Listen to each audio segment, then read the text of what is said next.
Un policía ha muerto y otros dos han resultado heridos tras la detonación de un artefacto explosivo frente a una estación de tren de Moscú este lunes, según el Ministerio del Interior ruso. En los canales rusos de Telegram circulan vídeos que muestran los primeros momentos tras la explosión. El ministerio identificó al policía fallecido como un teniente de 34 años, inspector jefe de la Policía de Tráfico, que se incorporó al cuerpo en 2019. La dirección y el personal del Ministerio del Interior ruso expresan sus más sinceras condolencias a la familia, según un comunicado que afirma que un hombre desconocido, que también murió, atacó un coche de la Policía de Tráfico. La BBC ha informado de que la policía patrullaba al norte del centro de la ciudad, cerca de la estación de Savyolovsky, uno de los principales nudos ferroviarios de la capital rusa, cuando una persona desconocida detonó un artefacto no identificado. El motivo de la explosión, que se produjo poco después de las 9 hora local del lunes, aún no se ha determinado y no se ha revelado más información sobre el artefacto explosivo. Los dos agentes de policía heridos fueron trasladados al hospital con lesiones diversas. Según un comunicado del Ministerio del Interior, las fuerzas del orden están colaborando para investigar las causas de lo ocurrido. La alta representante de la UE, Kaja Kallas, ha acusado duramente a Hungría de violar el principio de cooperación leal del bloque, después de que Budapest decidiera inesperadamente vetar un préstamo de 90.000 millones de euros a Ucrania por una disputa energética no relacionada. It's really regrettable that the decision that all countries reached in the European Council, all the leaders, is now that there is now stepping back from this decision. It's not really in accordance with the sincere cooperation clause that we have in the treaties. Se refiere al oleoducto Druzhba, que atraviesa Ucrania y lleva crudo ruso a Hungría y Eslovaquia gracias a una exención de las sanciones. El oleoducto sufrió graves daños en enero por un ataque con drones atribuido a Rusia. Sin embargo, tanto Hungría como Eslovaquia han culpado a Ucrania de la posterior interrupción de los suministros. Hungría también ha vetado una nueva ronda de sanciones contra Rusia. Cuando se cumplen 4 años después de la invasión de Ucrania por parte de Rusia, la guerra entre ambos países vuelve a ser un tema central de la campaña electoral húngara. Fidesz, el partido gobernante prorruso actualmente en el poder, ganó las elecciones de 2022 con una mayoría de 2/3 tras una campaña centrada en la guerra. Los discursos electorales de Fidesz este año incorporan acusaciones de que Kiev está tratando de aislar a Hungría del petróleo y el gas natural de Rusia. Viktor Orbán, el primer ministro húngaro, ha subido el tono contra Volodymyr Zelensky. Az ukránoknak meg kell érteniük, hogy föl kell adni azt az állandó követelőzést Brüsszelben, hogy állandóan el akarják intézni, hogy Magyarországot lehasítsák, leválasszák az olcsó orosz energiáról. Amíg Ukrajna ezt teszi, addig Ukrajna, most bocsánatot kell azt mondom, az ellenségünk. El político ultraderechista acusa al principal rival de Fidesz, los conservadores de Tisza, de estar financiados por Kiev y Bruselas. Peter Magyar, candidato a primer ministro de este partido, ha rechazado las acusaciones. Su responsable de Asuntos Exteriores también ha criticado la idea de acelerar la adhesión de Ucrania a la Unión Europea. Aquí, Rusia es el agresor y Ucrania es la víctima, ha dicho Anita Orbán, apellidada igual que su rival en el Ejecutivo, pero sin relación de parentesco. Anita Orbán asegura respetar y apoyar la soberanía y la integridad territorial de Ucrania y que estaría interesada en tener un ejecutivo independiente al otro lado de su frontera noreste. Esta opositora, sin embargo, señala que su partido no apoya una adhesión acelerada de Ucrania en la Unión Europea y no cree que sea algo que vaya a ser posible en un futuro próximo. El apoyo de la adhesión de Ucrania a la Unión Europea en Hungría es uno de los más bajos del viejo continente.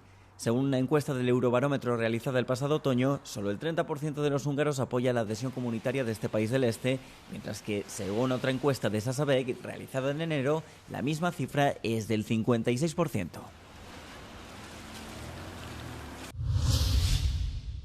El rey Guillermo Alejandro de Países Bajos tomó juramento este lunes a un nuevo gobierno de coalición minoritario liderado por Rob Jetten, el primer ministro más joven de la historia del país. Jetten y su equipo de ministros prestaron juramento en el Salón Naranja del Palacio Real Wistenbosch en La Haya. El gobierno tripartito, cuya formación ha llevado 117 días, está compuesto por el Partido Liberal Centrista de 66 de Jetten, los Demócratas Cristianos de centro-derecha y el Partido Popular por la Libertad y la Democracia de centro-derecha. Sin embargo, dado que la coalición minoritaria solo cuenta con 66 de los 150 escaños de la Cámara Baja en el Parlamento, el primer ministro tendrá que negociar con los legisladores de la oposición cada una de las leyes que proponga su gobierno. El mayor bloque de la oposición, la recién fusionada Izquierda Verde y Partido Laborista, ya ha expresado su firme oposición a los planes de Jetten de recortar los gastos sanitarios y sociales. En octubre, el D66 ganó por un estrecho margen al Partido por la Libertad, de extrema derecha, en unas reñidas elecciones parlamentarias anticipadas. Los fiscales de la Corte Penal Internacional comunicaron este lunes a los jueces que el expresidente filipino Rodrigo Duterte autorizó personalmente ejecuciones extrajudiciales. El Tribunal de La Haya está celebrando las audiencias previas al juicio contra el exlíder, que se enfrenta a 3 cargos por crímenes contra la humanidad. Mr. Duterte authorized murder and personally selected some of the targets. During the mayoral period, when he was mayor, his clearance was required for the DDS to carry out the killings. Essentially, members of the DDS needed Mr. Duterte's green light to murder. El abogado defensor de Duterte afirmó que el antiguo líder no es culpable de nada y que respalda su legado. Rodrigo Duterte need not convince the world of anything, and that is to his fortunate advantage given his current medical condition. He stands behind his legacy resolutely, and he maintains his innocence absolutely. Duterte está acusado de haber ideado una campaña que causó la muerte de decenas de personas como parte de su llamada guerra contra las drogas. La visita del lunes no fue un juicio, pero permitió a los fiscales exponer su caso ante el tribunal.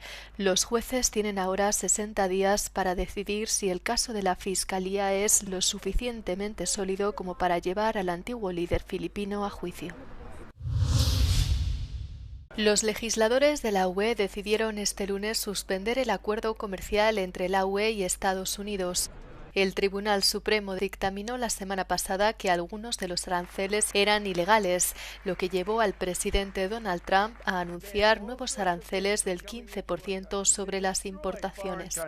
It's clear the legal basis has totally changed, and then we have the introduction of the new tariffs, which are totally different to the old tariffs. El acuerdo cerrado en julio de 2025 establece aranceles estadounidenses del 15% sobre las exportaciones de la UE, al tiempo que concede acceso libre de aranceles a la mayoría de los productos estadounidenses que entran en el bloque. El lunes, el responsable de comercio de la UE mantuvo una videoconferencia con sus homólogos del G7. What we told them is that for us the clarity how our deal would be respective, how our 15% all-inclusive tariff would be put in place is of utmost importance, because deal is the deal, and we have to respect it. Voting cards are in the machines. Los eurodiputados ya habían congelado el acuerdo una vez, después de que Trump amenazara con imponer aranceles a varios países de la UE si se negaban a dejarle adquirir Groenlandia. Francia ha restringido al embajador estadounidense Charles Kushner tener contacto con los ministros de su gobierno tras no presentarse a un requerimiento diplomático tras las declaraciones realizadas por la administración Trump sobre el asesinato de un militante de extrema derecha en Lyon. Según un comunicado del Ministerio de Asuntos Exteriores francés, a Kushner no se le permitirá el acceso directo a los principales representantes del Ejecutivo. Sin embargo, el comunicado añade que se le permitirá continuar con sus funciones diplomáticas y mantener intercambios con funcionarios en niveles inferiores. El ministro de Exteriores, Jean-Noël Barrot, había convocado a Kushner, consuegro del presidente estadounidense Donald Trump, después de que la Embajada de Estados Unidos en París retuitease los comentarios de la administración Trump en Washington sobre Cantan de Gang. Este murió a causa de las lesiones en la cabeza sufridas tras los enfrentamientos entre simpatizantes de la izquierda y la extrema derecha, al margen de una charla de Rina Hassam, una de las cabezas más visibles de la formación de izquierdas Francia Insumisa en Lyon. El asesinato del activista de 23 años ha puesto de manifiesto el clima de tensión política que se vive en Francia antes de las elecciones presidenciales del próximo año. Kushner padre ya no se había presentado a una reunión anterior a la que había sido convocado en agosto por el presidente Emmanuel Macron, en la que alegaba que el país no hacía lo suficiente para combatir, en sus propias palabras, al antisemitismo. Peter Mandelson, ex embajador del Reino Unido en Estados Unidos, ha sido puesto en libertad bajo fianza tras ser detenido en el marco de una investigación por presunta conducta indebida relacionada con sus vínculos con Jeffrey Epstein. La Policía Metropolitana de Londres dijo que sus agentes habían detenido a un hombre de 72 años por sospecha de conducta indebida en el ejercicio de un cargo público en una dirección del norte de Londres. No revelaron su nombre siguiendo la práctica tradicional de la policía británica, pero el sospechoso ya había sido identificado previamente como Mandelson. La policía lo está investigando por las acusaciones de que había pasado información confidencial del gobierno a Epstein hace una década y media, cuando ocupaba el cargo de secretario de Comercio bajo el mandato del primer ministro Gordon Brown. Su detención se produce 4 días después de que el príncipe Andrés fuera detenido como sospechoso de un delito similar relacionado con su amistad con Epstein. Mandelson fue destituido de su cargo diplomático en septiembre después de que se publicaran unos correos electrónicos que demostraban que había mantenido el contacto con el financiero caído en desgracia tras su condena en 2008. Los vínculos de Mandelson con Epstein, que se suicidó en 2019 en una cárcel de Nueva York mientras esperaba el juicio, quedaron aún más patentes después de que el Departamento de Justicia de Estados Unidos publicara el mes pasado millones de documentos relacionados con el caso Epstein. La policía británica inició una investigación sobre Mandelson poco después, aunque el ex embajador no se enfrenta a acusaciones de conducta sexual inapropiada.